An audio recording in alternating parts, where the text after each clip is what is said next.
Yep, we live. Look, you Week you sound look three. you sound like a whole different person than I saw before week one. Now, what's going on with you? Because before week one, you was feeling good. Now it's week three, you feeling like, wait a minute, hold up, these ain't the Bears that I thought I was gonna get. Week three in the NFL. This is the Ravens Bears podcast. I'm Rabbit Jones, co-hosting this thing. That's my man DJ Bill for What's up? show. What's up? What's up? What's up? We everywhere tonight. We on Fox Nation Speaks over here. We on the Third Perspective Podcast. We everywhere. We everywhere tonight. We on all the platforms tonight. Most Um, definitely. updating y'all on this. These Bears and these Ravens look like they're going in opposite directions. I don't know. I don't know. But, only 2 weeks in. Only 2 weeks in. These Bears and these Ravens. Now you thinking we going the opposite way? What's y'all record again? 2-0. Oh damn, y'all 2-0? 2-0. Damn. How you feeling so far about the season, man? You feel good about 2-0? I do. I think the first game was a little bit rough, but it was rough more so because it was just a lot of sloppy play. There was turnovers, there was penalties, and that plays a big role into a lot of the issues that the Ravens have had. Even in the last game where it felt like against the Bengals, where it felt like they had control throughout the whole game, they still had some silly penalties and a couple silly turnovers that if you clear that stuff up, I think you're gonna be feeling a whole lot better. I think the defense looks good considering the defense ain't even really healthy yet. The secondary is not quite right yet. Marlon Humphrey ain't back yet. Marcus Williams is out for an extended period of time, but I think the secondary looks good. The pass rush looks okay. At least they're getting pressure. I'm good with that. And the linebackers are always good. And then on the offensive end, they're still learning the scheme. But what I like about the offense right now is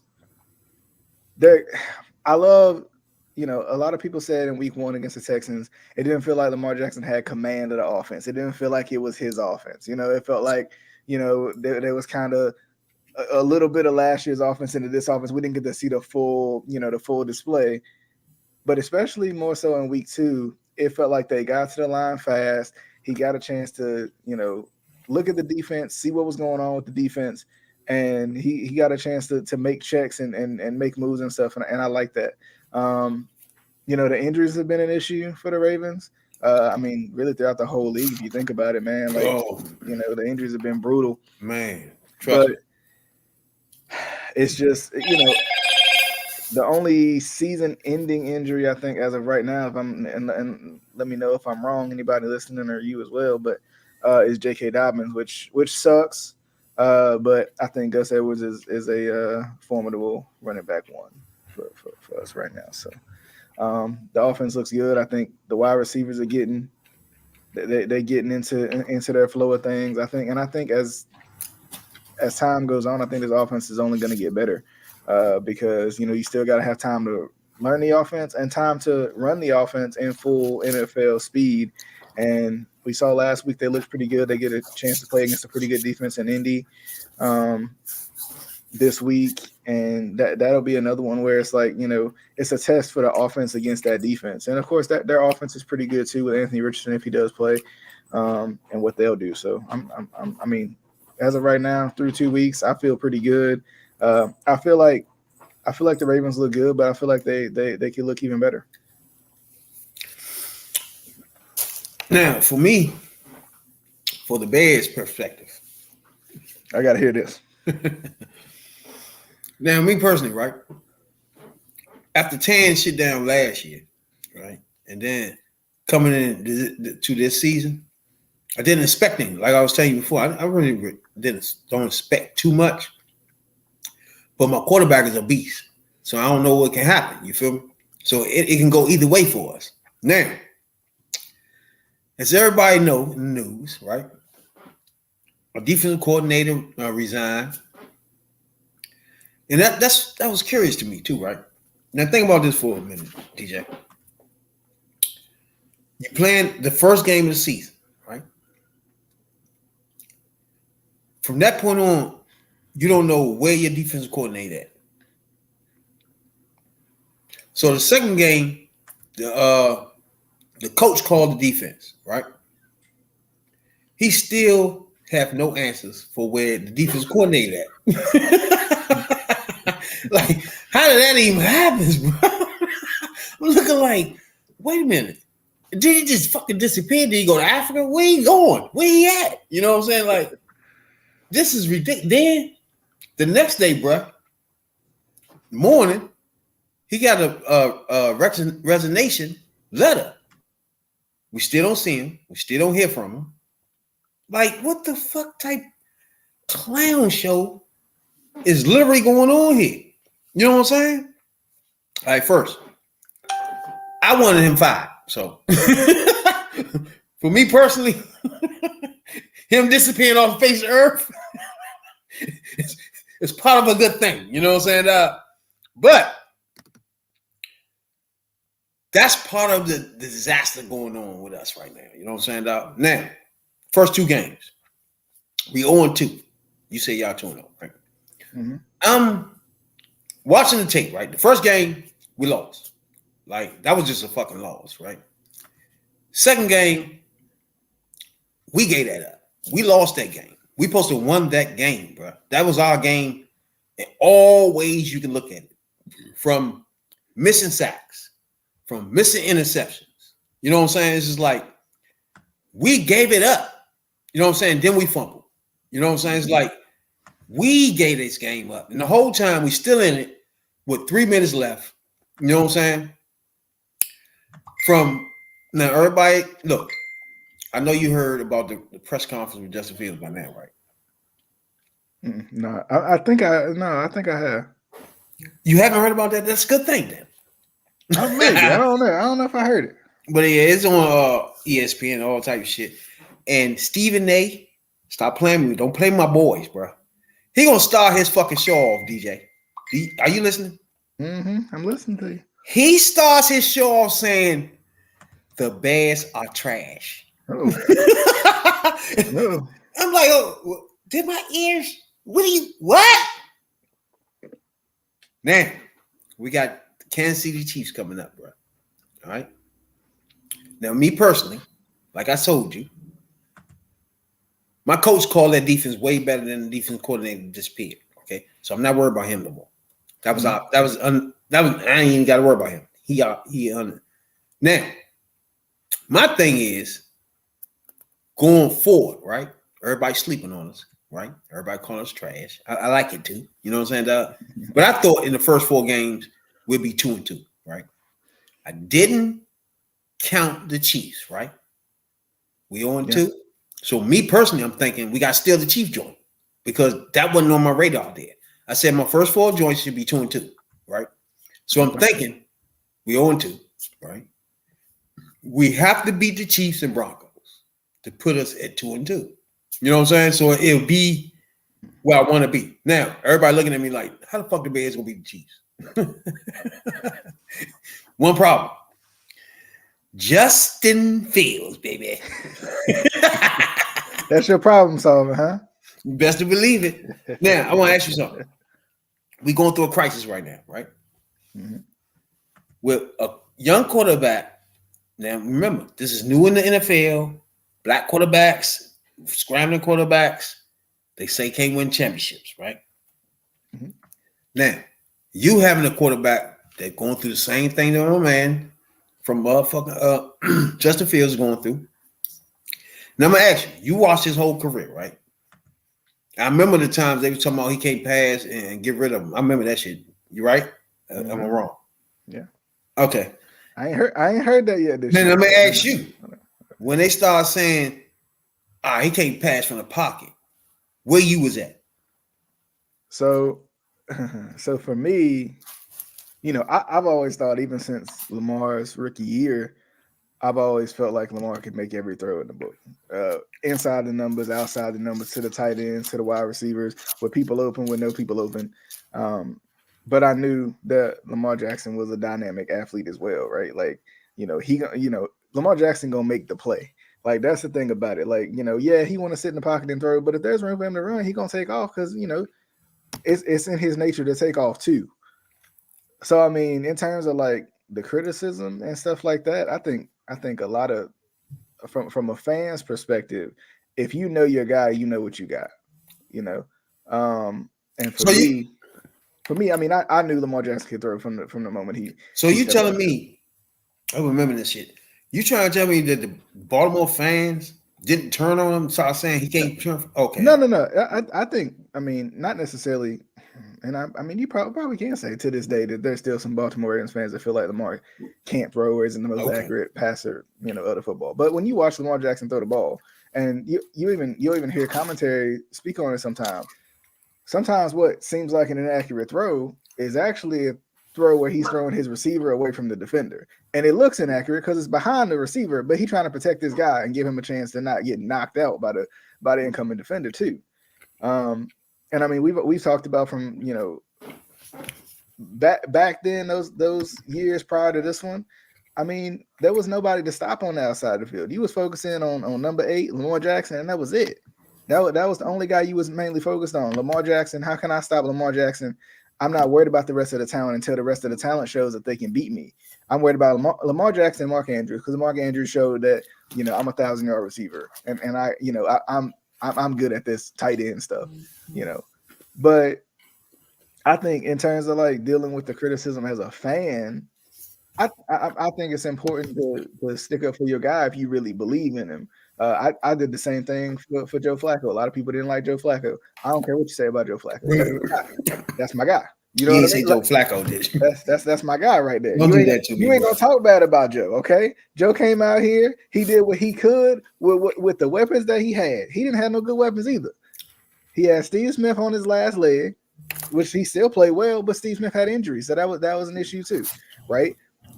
It took them getting a guy like Anquan Bolden, a guy who can go up and get every pass you throw at him, to get to that next hump. Because let's not forget, Joe Flacco was the same guy who had the Ravens in the AFC Championship game in back-to-back years. And if it wasn't for a drop catch by Lee Evans and a missed field goal by Billy Cundiff, we might not get Anquan Bolden, and we might not get Justin Tucker right at this moment, and we might probably win that Super Bowl against the Giants. That's a whole nother story for a whole nother day. But like, for me, if I believe the dude can play, I believe the dude can play. You're gonna win some, you're gonna lose some, you're gonna make some mistakes. I ain't never sat on any platform or any space or any Ravens anything and said that Lamar Jackson is perfect. But when I watch Lamar Jackson play, it's obvious that he's an accurate thrower to football, and it's obvious that when you look at the rest of the stats, number one, you can't lead the league in rushing and lead the league in passing. That's not how it works, right? Number two, if you are averaging the lowest yards after catch, how you gonna throw for a lot of yards? You're just not, right? I care more about scoring than I do about yards. If you end up with 36, 40 passing touchdowns and you end up with 3,000 yards, I don't care. I don't care if you had 3,000 yards. When it was time to score, you scored. Exactly. But that's where the Bear fans and the organization is where y'all was at, right? It's like, now, do the coaching staff force the issue on making sure you stay in the pocket, make sure this is the time, and that's your read. Look, you know what I'm saying? Don't run. Stay your ass here. You know what I'm saying? All this type shit. Did y'all go through all that? I think, I'm gonna be honest. I think the Ravens were a little bit lucky in the sense of, number one, I think it does help that Lamar Jackson wasn't the number 1 overall pick or the number 4 overall pick or nothing like that. Then the Ravens picked him at 32. That doesn't mean they won the Super Bowl the year previously, because they didn't. I don't think they made the playoffs that year. But the Ravens were in a better spot than a lot of other teams. But I'm not going to sit here and act like the Ravens were the best team in the league and not missing the playoffs year after year either. They were a bubble team, a perennial bubble team pretty much. And I think, the advantage is the Ravens went all in for Lamar Jackson when they put him in. I mean, I'm talking about from the moment they put him in, they formulated that offense so he could be great in it, to play to his strengths.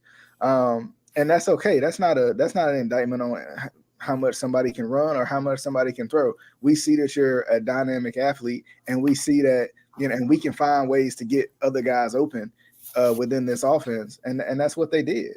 And that was from, that was in 2018. And then 2019, when he led the league in touchdown passes, there was a reason behind that because, people expected him to run like he did, previously. And there was so many big plays. There was so many chunk plays. I said, I said it, the next year I felt like, I felt like the Ravens had to learn how to play from behind that next year. Because in 2019, the Ravens were blowing everybody out. Like I still struggle to watch close games with the Ravens because I'm so used to seeing them blow teams out, seeing them score 30 points and blowing teams away, sitting guys in the fourth quarter.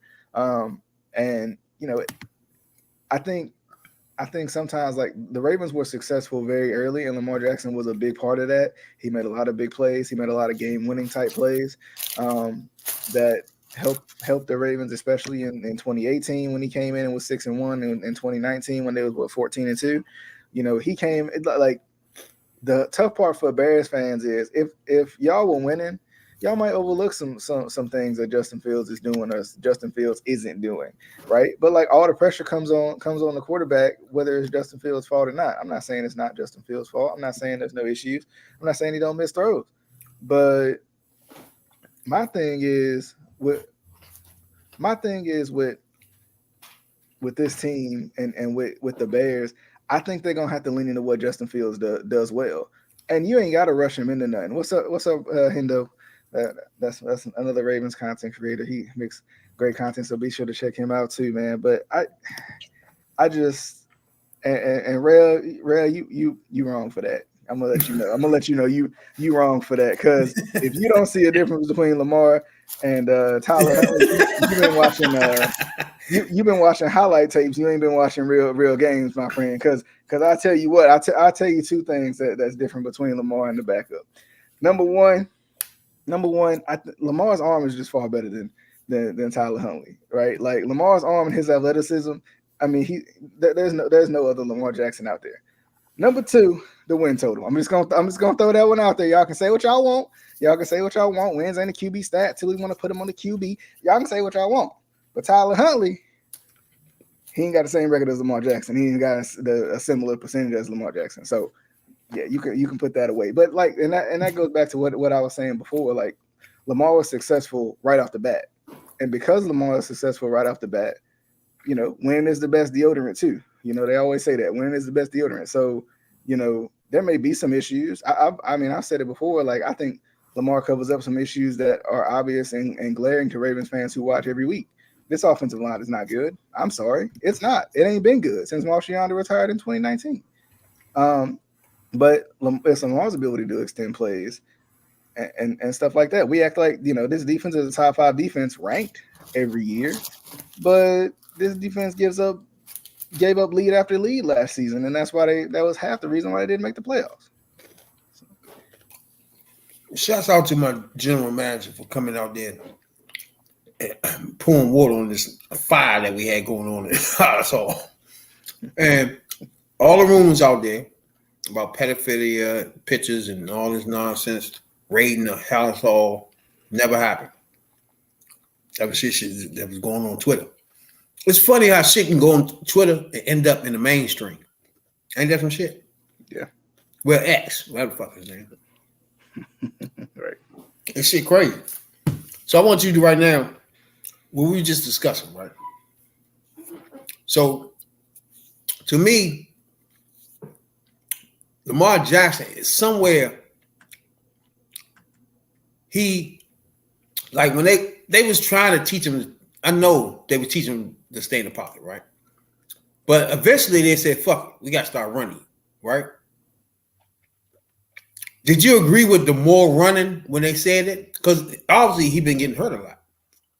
So is that part of the game you want? Because you got to remember, this is new to the NFL. Black quarterbacks that run athletic, you know what I'm saying? Can we win with them, right? So to them, to the white culture, where the NFL culture, to them, you can't win unless you're Montana or Marino, right? Mm-hmm. So to me, what you think? Is it possible for the mixture of that running quarterback like a Justin Fields or Lamar Jackson or main man in Cleveland Mm-hmm. Like, is it room for you to win a championship and stay in the pocket and run? You know what I'm saying? Can we do it? I think you got to be able to move at least a little bit. These defensive linemen and linebackers too they're too athletic for you to just stand back there nowadays, unless you got a receiving core that's going to get open, like the Chargers. Justin Herbert can stay in the pocket because he's got some of the best talent in the world. Joe Burrow can stay in the pocket because he's got top 5 offensive weapons. So I mean, you see the difference between the guys who got top offensive weapons and the guys who don't. Or the guys who still got guys who developing, or still got guys who ain't really necessarily shown what they're worth on the outside. I definitely think there's room. There's room to showcase that you can win a Super Bowl as a mobile QB. I mean, I think as accurate as Patrick Mahomes is his ability to move around and to take off when he needs to take off that makes him that much more special. And this, there's a reason why it's a difference now. Hold on. All right, I understand. So you saying run? So you saying not necessarily mobile? You saying run? You saying like run first? It's two different people. Okay. Like, I get what you're saying about Mahomes, right? He real agile in that pocket. He move around, sling it all type of ways in the pocket, right? But different, like a Vic, motherfucking Lamar Jackson and Justin Fields, they different. Like, it ain't no just scramble real quick to some. They can break it 80, 90 yards. You know what I'm saying, dog? Yeah. And it's hard to turn that down as a person, and you're a quarterback, and say, I know I can run 90, but I'm gonna go around out of bounds. You know what I'm saying? It's like it's tough. I think it depends too on how many hits you take.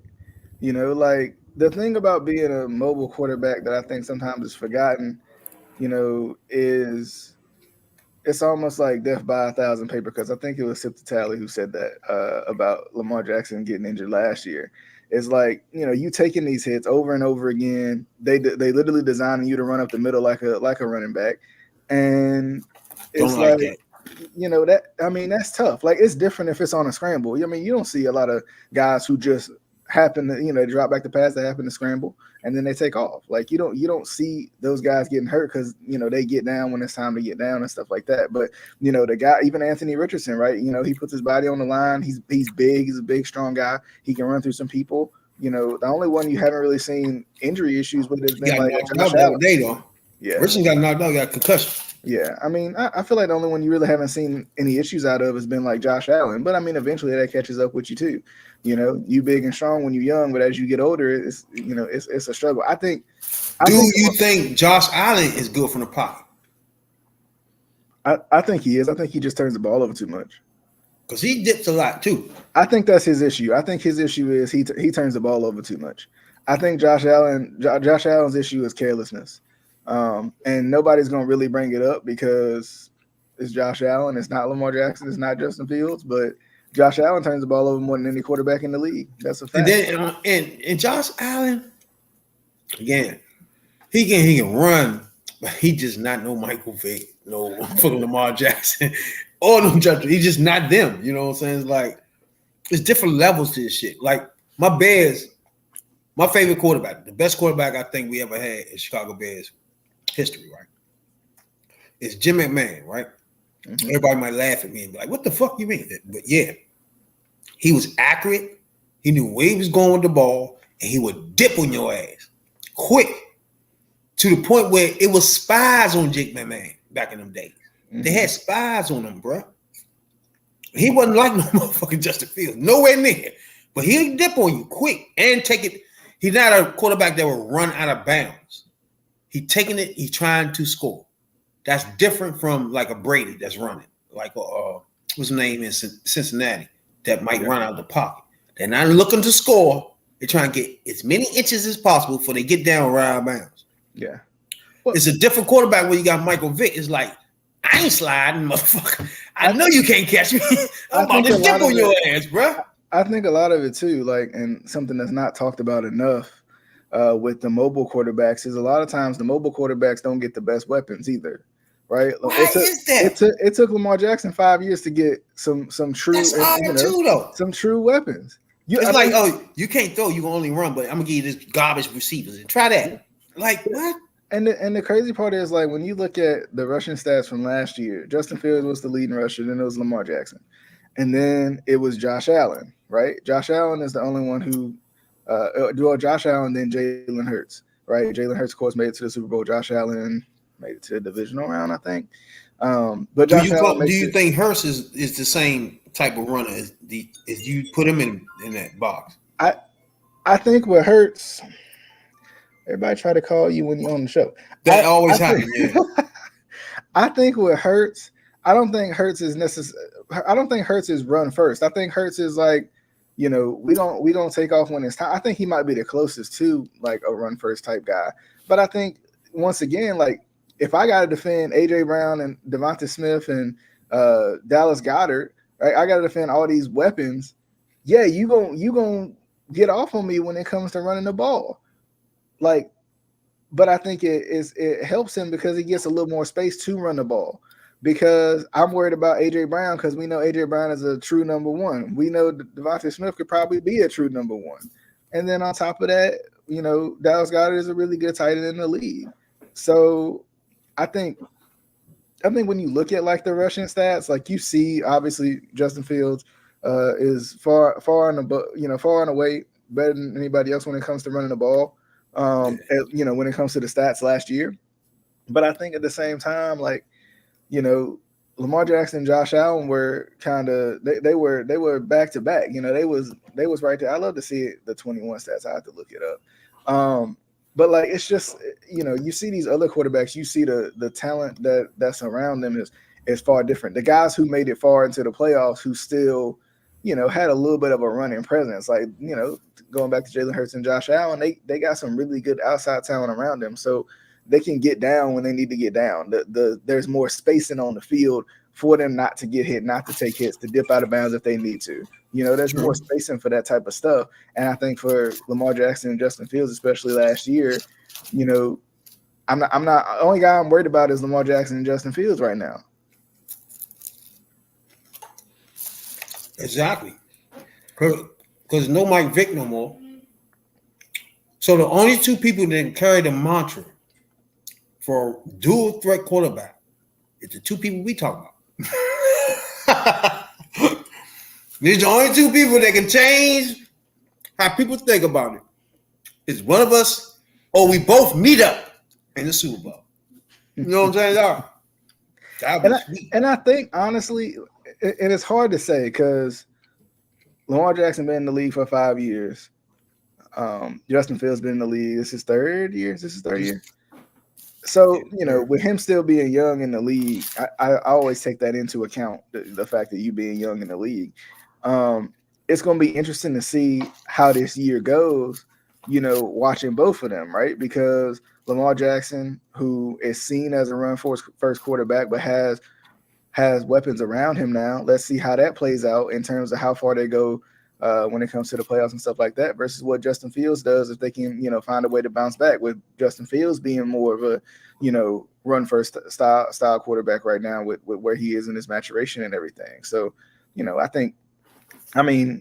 it's crazy to think because it was 5 quarterbacks who rushed over 500 yards and 3 out of the 5 made it to the playoffs. And honestly, 4 out of the 5 would have made it to the technically 4 out of the 5 made it to the playoffs because I forgot the Ravens didn't make it to the playoffs last year. So,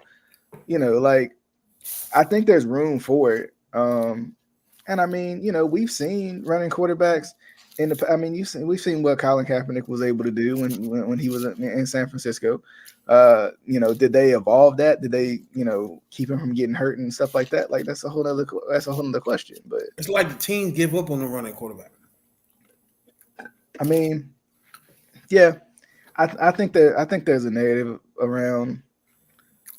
Let's be honest. There's a narrative around mobile quarterbacks, but there's a distinct narrative around black mobile quarterbacks. Exactly. That's part that is where I'm about to go with this, right? it's like the shortest leash possible is running quarterback. And then if you're a black running quarterback, that leash gets real small. Because now you being traded as, oh, you can be a wide receiver, running back now. You switch them in the head. You know what I'm saying? You turn into that. When that don't happen to other people. Like they try their best to make them a quarterback. It's like it's always, you know, you can be a wide receiver. You know what I'm saying? Or running back. You know what I'm saying? They always switch them around and shit. Yeah. That's only black quarterbacks though. Yeah, and I mean that's how it is, you know, because I mean, like, I can guarantee you I haven't heard not a lick about a guy who was literally the top paid quarterback in NFL history for, you know, about a couple weeks in Justin Herbert, and he's 0-2. You know, he hasn't been able to win, you know, will his he won shit. I'm confused why his name come up all a lot. Like, what he got to do with anything? He haven't been winning at all. He got a squad. Get the fuck out of here. Yeah, he got, I mean, one of the best squads in the league when it comes to supporting talent around him. He got a literally since he's been in the league, he had a squad. Yeah. And I mean, they blame coaches, you know, they blame coaches. Like, that's the thing. Like, you know, for guys like him, they blame coaching. For guys like Lamar, they blame Lamar. You know, that's how it is. You know, I mean, yes, John Harbaugh has won a Super Bowl, but he makes some silly mistakes too. He goes for it on fourth down when he probably shouldn't go for it on fourth down, or goes for 2 when he probably shouldn't go for 2. He was there in 2002? Not 2002, the 2012 one. Okay. Yeah. I'm about to say. So how the rest of your season look? I think it was good to start out 2-0, and I said they probably would, because I felt like the Texans being a young team, I think I thought it was going to be a little tough for them, and then I thought with the Bengals, you know, I always say, like, the Bengals early on in the season, they're just not right yet. They started 0-2 last year, so, and for the 0-2 teams, don't get too discouraged, because the Bengals started 0-2 last year and they made the playoffs. So there you go. But plus you got the extra spot up in there, so you know you got some time. When it comes to the Colts, I think they should beat the Colts. I think they should beat the Colts. I don't care if it's Gardner Minshew in there. I don't care if it's Anthony. I think young quarterback Anthony Richardson, you know, I think they should have a field day against him. But I think with Gardner Minshew, I think it should be the same thing. You know, he's a backup quarterback. I mean, he's good. Don't get me wrong, he's good. He's a backup quarterback. When it comes to like the Browns, I just don't think the Browns are right yet. I don't think the Browns are where they want to be yet. They turn the ball over too much. I think they'll be fine. I think Kareem Hunt's going to help them out a lot after losing Nick Chubb for the season. But you know, Deshaun's still trying to find his way in this offense, because it's a different offense than he ran in Houston. So I think early on in the season, once again, it's another one of those early wins that you can get if you're a Ravens. You know, if you're the Ravens, the Steelers, the way they look, I don't think they look good at all. If the Browns can hang on to the friggin' football, I mean, if the Browns can hang on to the darn football, they would have won. You know, the Steelers would be 0-2 right now. But you know, I don't want to talk about it. I think the Ravens can win that one too. The Titans in London, that's kind of a trap game, because number one, it's in London, but also at the same time, it's the Titans too. But I think the Ravens will be fine, because I don't think the Titans are that good either. The Lions, I think week 7 through week 12 before the bye week is a tough little stretch of the schedule, man. Because you got the Lions who I think are competing. I think the Ravens should beat the Lions, but they are competing. They look good. The Cardinals, another one of those teams that should probably be rolling over playing dead, but they're competing every week. They should have beat the Giants last week. I don't know how the heck they let that go, but you know they did. So, but I think those are 2 winnable games. The Seahawks is probably the toughest out of that 3-game stretch right there, and I think with the Seahawks. I think with the Seahawks, that's a home game too. I think the travel is a little bit rough for them coming to Baltimore in that week. I think the Ravens can win that one too. I mean, I think it's a winnable game. I can see them dropping one of those games just because it's the NFL, right? Sometimes you don't show up. Sometimes you come out flat. Sometimes you come out flat against a team you shouldn't come out flat against. And then, of course, you got more divisional games right after that with the Browns and the Bengals, I think it was, coming back again. I don't know why they keep stacking these darn division games back to back like that, but whatever. Y'all do what y'all want. I think they can beat the Browns again. I don't care how good the Browns look by then. I think they can beat them again. I think they beat the Bengals again. I think it's going to be tough. I think Joe Burrow will actually be healthy this time. But, I mean, a healthier Ravens defense has proven to be Joe Burrow's kryptonite sometimes. So I think that's good too. That's San Francisco week 16. Ooh-wee. Yeah, I think the Chargers will be tough, but I think they can beat the Chargers too. Should be able to beat Pittsburgh though. Yeah, I think the Rams will be better. I think they could beat them too. I mean, I think the Ravens can win all of these games. But it's bound to be one or two that just like, you come out flat or something, and it's just kind of how the NFL is. I can see that London game early on in the week 6 being one of those that you come out a little flat and maybe it's hard to come back from it. But it's going to be like, it's going to be kind of how you respond really. If you do come out flat.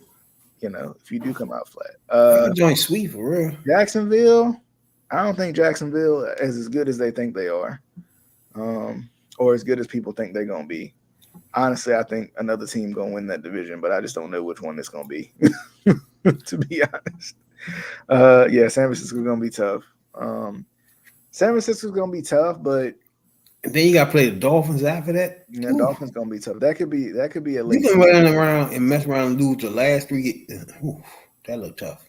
Yeah, last 3 of your joints, especially if Pittsburgh's still fighting for something. But I think Pittsburgh is trash, so I think we're gonna sweep Pittsburgh for once. They are. We always end up. You can't sweep them though. Y'all ain't gonna sweep. That's the thing. That's the tough part. Like you don't really sweep them, but I mean, I just said we sweep the whole darn division, so we'll see how that goes. But yeah, I mean, the schedule looks good. I think. I mean, I think, especially if the offense can keep finding their rhythm, that's going to be the biggest thing. How quickly can this offense find themselves? Now, me personally, right now, the Green Bay, Tampa Bay, I get it. This Kansas City game coming up for us is huge, baby. Huge game in Kansas City. 12-point underdogs. We lose this, would be 0-3 for the season. 0-13 for the last 2 seasons. That's a tough one. Mm-hmm. Now, I got a question, Rabbit. I got a question for you. That's tough. Because my question is, can the Bears defense give the Bears offense time to get going? And that's what I alluded to earlier, because the defensive coordinator disappeared, who I wanted fired, which it works. It works. You know what I'm saying? It works hand in hand, And then you got the head coach who come from defense, his mastermind, take over. You know what I'm saying? Yeah. So I feel like the defense is going to be better just for that point alone, just that alone. Then getting Justin the ball back more and more is going to be a huge part of how we do this thing. You know what I'm saying? We go to Denver. I just don't see that as a tough game. I can't imagine them having I don't see them stopping Justin, bro. I just don't see it. And then we come to Washington and Landover, where I got them tickets, and I'm going to be sitting in the crowd watching my man Justin Fields on a Thursday night, baby.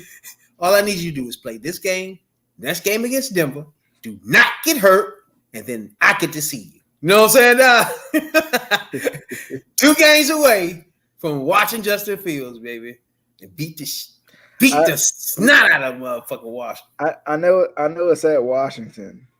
No, well, you out that way, so you probably. I'm curious, how do you buy your tickets? Do you get your tickets online, or you go to the box office? Because it's a little cheaper if you go to the box office. I'm just curious. Sure.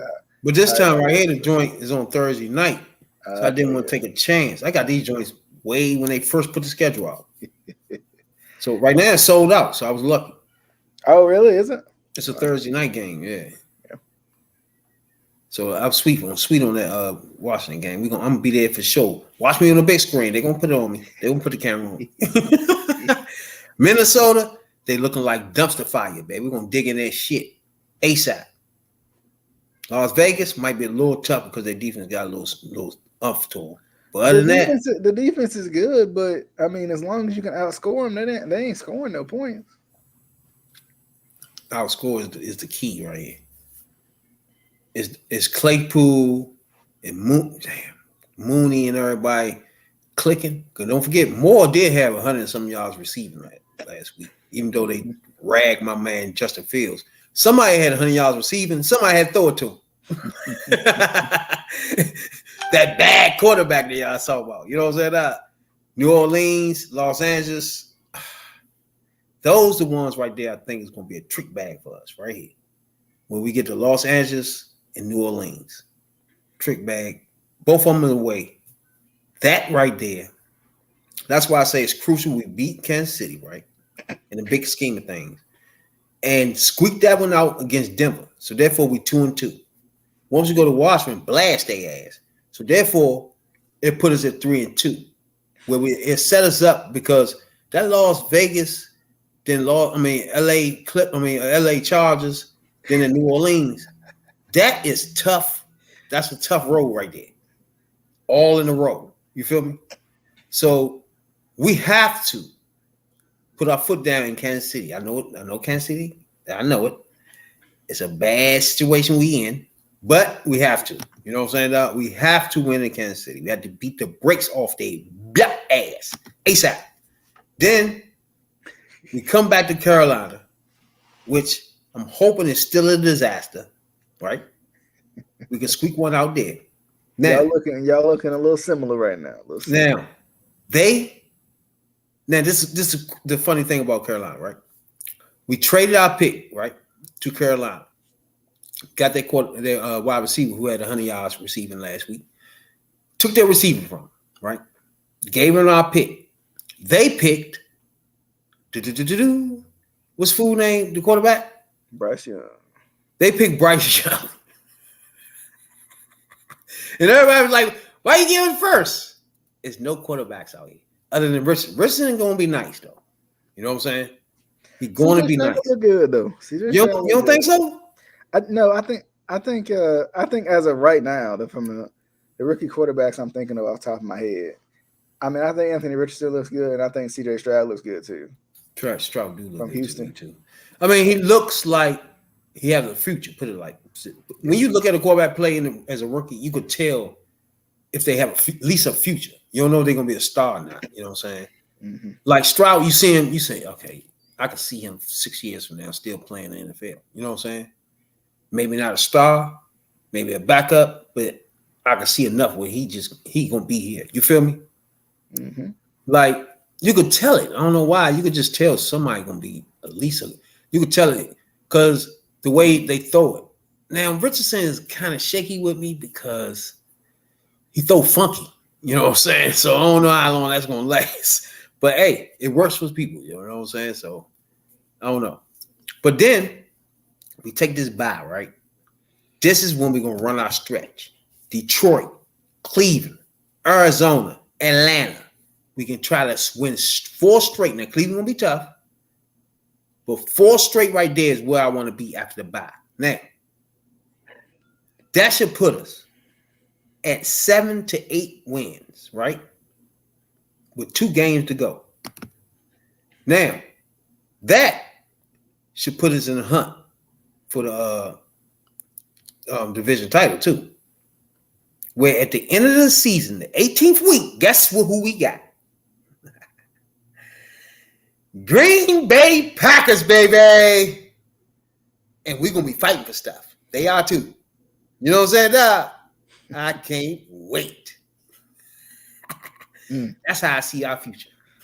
I don't know, Randy. That's wishful thinking. You're not feeling me? You're not feeling me on none of that. I can see y'all doing the little 4 or 5 game stretch at the end because I was talking to somebody about this yesterday. just about. Like, I think the Bears are like they about to have the same season they had last year. You know, where they start off a little slow and then they get a little hot at the end of the season. I think that's gonna happen too. And then Justin Fields done put a spark under everybody anus when he said, "Fuck it, I'm just playing my game." You know what I'm saying, dog? Like we said the other day, everybody listening, everybody worried about him saying the coaches did something.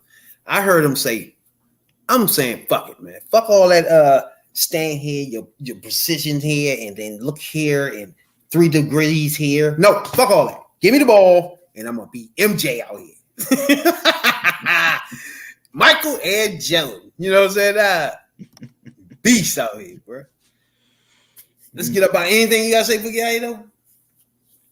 Nah, you know, as I always say, make sure you put the third perspective podcast in the same queue that you put Fire Nation Speaks in, so you can listen back to back. You best to believe it. You just get greatness the whole day. You best to believe it. You best to believe it, baby. When you get the best of both worlds, sports, hip hop culture, all in a mixture in one day. You know what I'm saying? It'd be a nice day for you too. Then at the end, you can slide through and listen to the Ravens and Bears. You know what I'm saying? In depth. When you've checked into this joint, you get in depth Ravens, in depth, passionate Ravens, passionate Bears. You know what I'm saying? That's what we do. You know? Let's tell you a little intro for y'all too. It'd be more sweeter. You know what I'm saying? We're gonna get y'all right. It's definitely more sweeter though. Appreciate everybody though. We out. You know what I'm saying?